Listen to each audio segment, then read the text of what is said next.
Il a des sœurs, il a des neveux, une nièce. Il a un... je pense que c'est tout ce qu'il y a comme famille.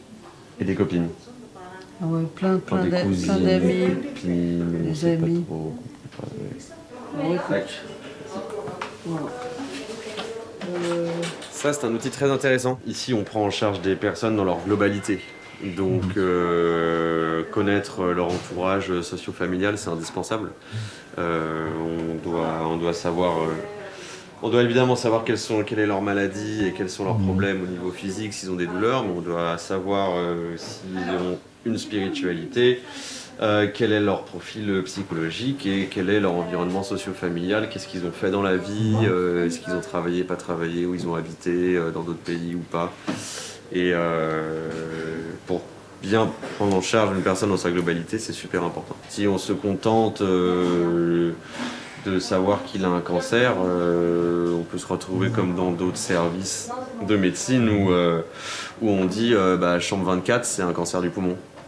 Et non, chambre 24 c'est un monsieur déjà qui a une histoire. Et donc cet outil il est intéressant parce que c'est une sorte d'arbre généalogique sur lequel on va avoir déjà toute la fratrie, on va savoir s'il y a des personnes qui sont décédées ou pas autour du patient, et tout ça en un seul coup d'œil. Ouais, j'imagine que c'est utile aussi dans la prise en charge de la famille, des proches, de ceux qui accompagnent et qui vont rester aussi. Exactement. On a... De toute façon, la mission des soins palliatifs, elle est très bien dite dans la définition, c'est qu'on est là pour veiller au bien-être et au confort des patients. Ce qui passe principalement par la prise en charge des symptômes physiques et psychiques. Et on est aussi là pour accompagner l'entourage, ça fait partie de la mission des soins palliatifs. Accompagner l'entourage du patient qui est en train de mourir. Et le dernier volet, c'est la préservation de la dignité jusqu'au bout. Et c'est le plus beau, mais c'est le plus dur, évidemment.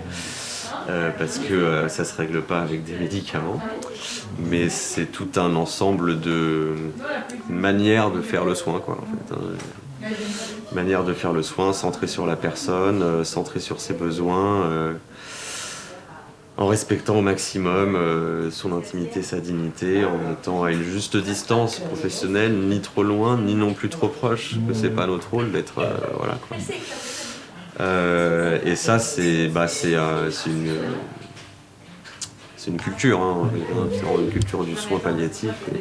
Les infirmières, mais surtout les aides-soignantes, sont super impliquées là-dedans, comme elles sont très très proches du corps.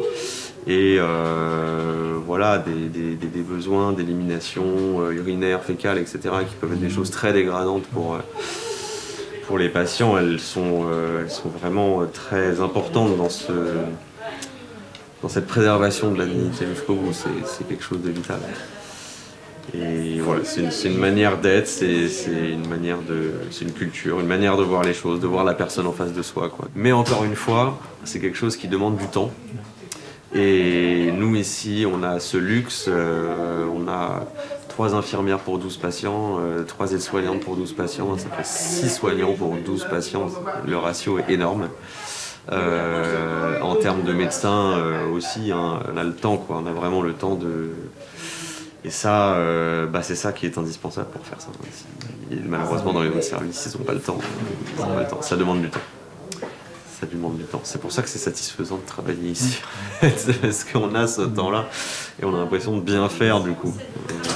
Et tout ce savoir-faire, savoir-être, sensibilité, ça s'acquiert comment, pour une nouvelle aide-soignante, qui arrive, ou infirmière, ou même médecin, comment ça se... c'est vraiment du compagnonnage, je pense. C'est vraiment du compagnonnage.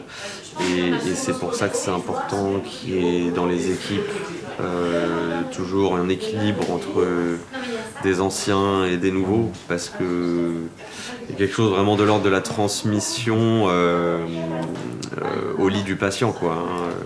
Tant qu'on n'a pas vu un autre s'adresser au patient directement, c'est difficile de le transmettre c'est difficile de le transmettre dans un cours ou de manière magistrale, quoi.